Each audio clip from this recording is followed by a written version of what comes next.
Please be seated. Our first proclamation, the Word of God, is in the book of Isaiah, chapter 40. The reading. Comfort, yes, comfort, my people, says our God. Speak comfort to Jerusalem and cry out to her, that her warfare is indeed, that her iniquity is pardoned, for she has received from the Lord's hand double for all her sins. The voice of one crying in the wilderness, prepare the way of the Lord, make straight in the desert a highway for our God. Every valley shall be exalted, and every mountain and hill brought low. The crooked places shall be made straight, and the rough places smooth. The glory of the Lord shall be revealed, and all flesh shall see it together. For the mouth of the Lord has spoken. The voice said, cry out, and he said, what shall I cry?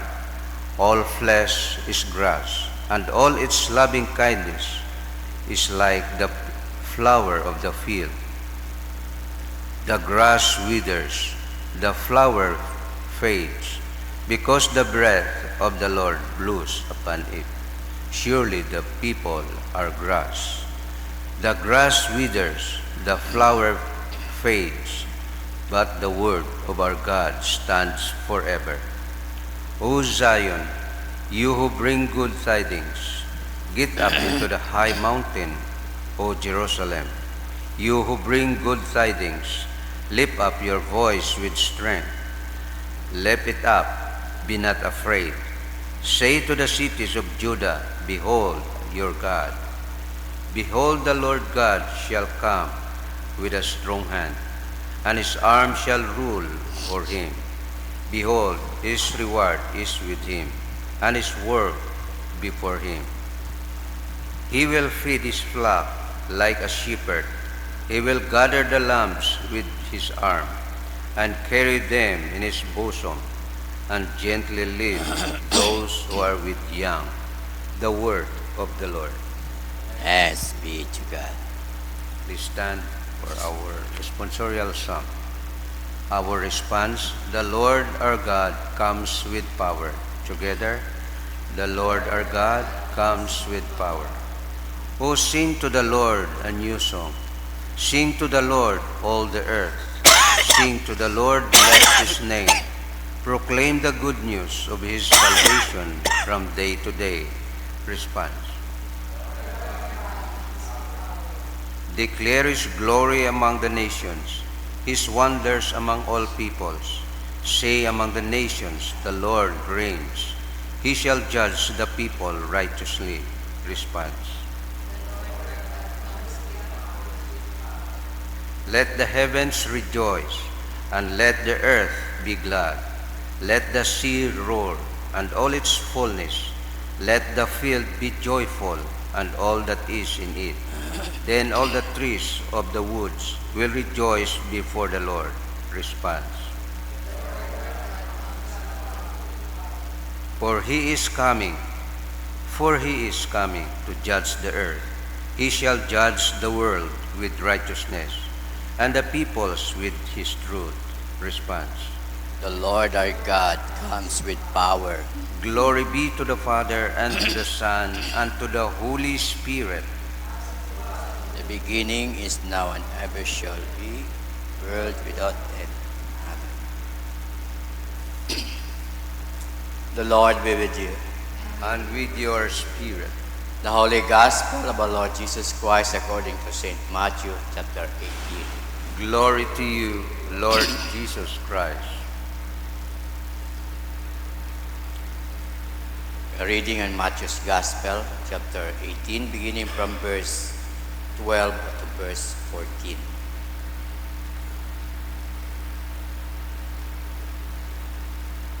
What do you think? If a man has 100 sheep, and one of them goes astray, does he not leave the 99 and go to the mountain to seek the one that is straying. And if he should find it, assuredly I say to you, he rejoiced more over that sheep than over the 99 that did not go astray. Even so, it is not the will of the Father who is in heaven that one of his little ones should perish. The Gospel of the Lord. Please be seated. Good morning. Sa aton nga gospel, makaragahon, atong reflection. Kusugod itay nga gospel, teksto itay nga gospel. Anungod sa God's unfailing love. Kung paghigugma nga wa nagatapos, ruyon ang paghigugma ay Diyos para sa anang mga tao. Karangani sa ating gospel, the parable of the lost sheep. And di ka na natin makita kung gaano rung gugma ay Diyos sa pag-usoy sa mga tao ng mga naduga. Sa permiro nga ni nga verse itato na gospel, what do you think?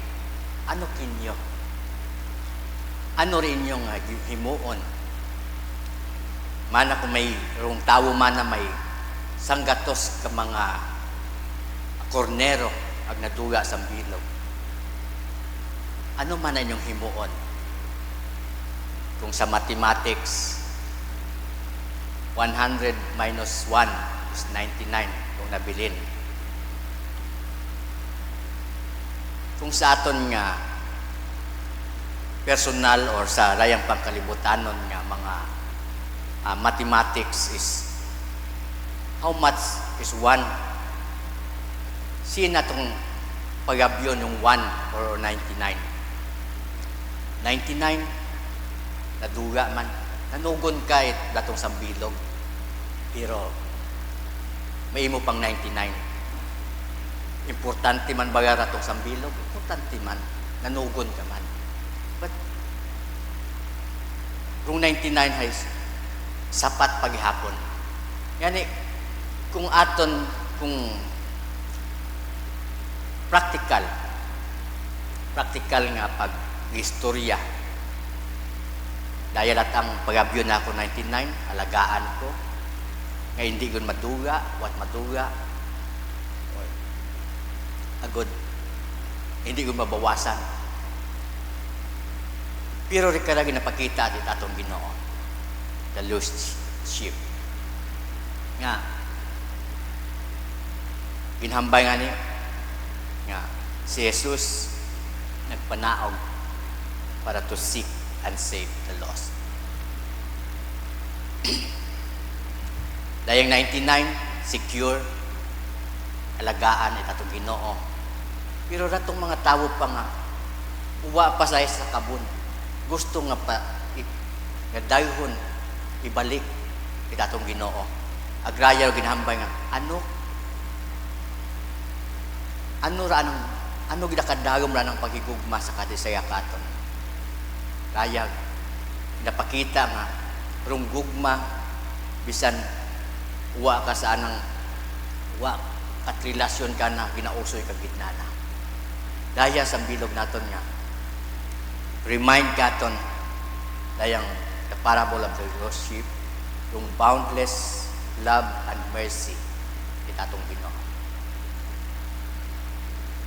Ngani, kita, una sa kabon itatong Ginoo, may mga tao pa nga naduga, nagtagang, ginabandon, sa aton nga nga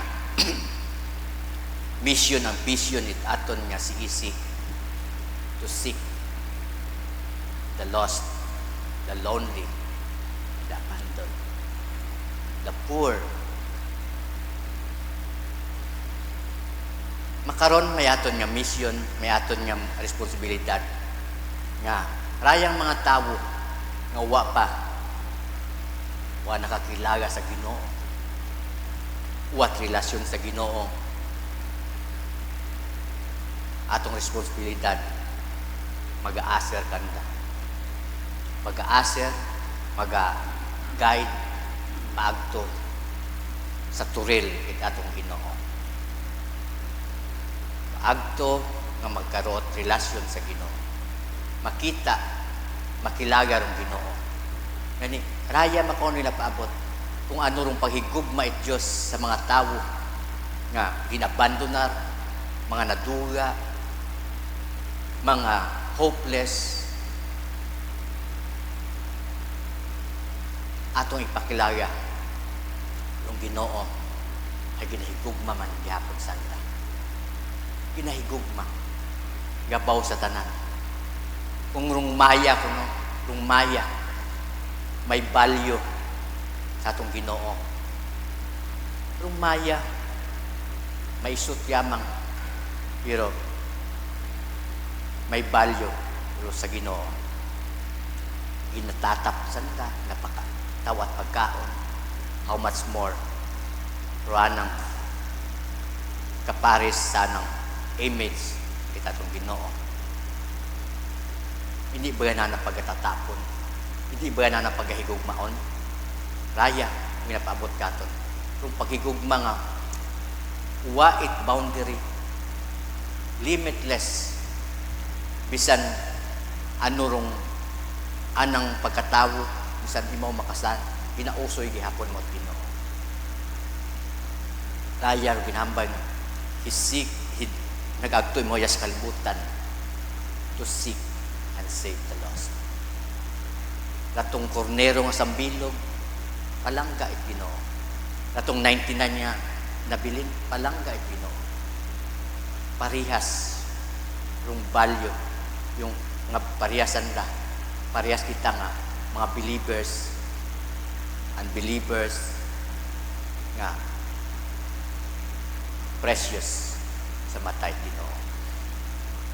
Duyon daton makaron reminding nga kung kita nag-experience with goodness, paghigugma it Ginoo, miracle it Ginoo sa mga tawo nga wa pa nakasayod, wa pa nakakilala, introduce man naton Ginoo nga mauraro nagausoy kimo, mahigugmaon, maguguyon. Amen? Please stand.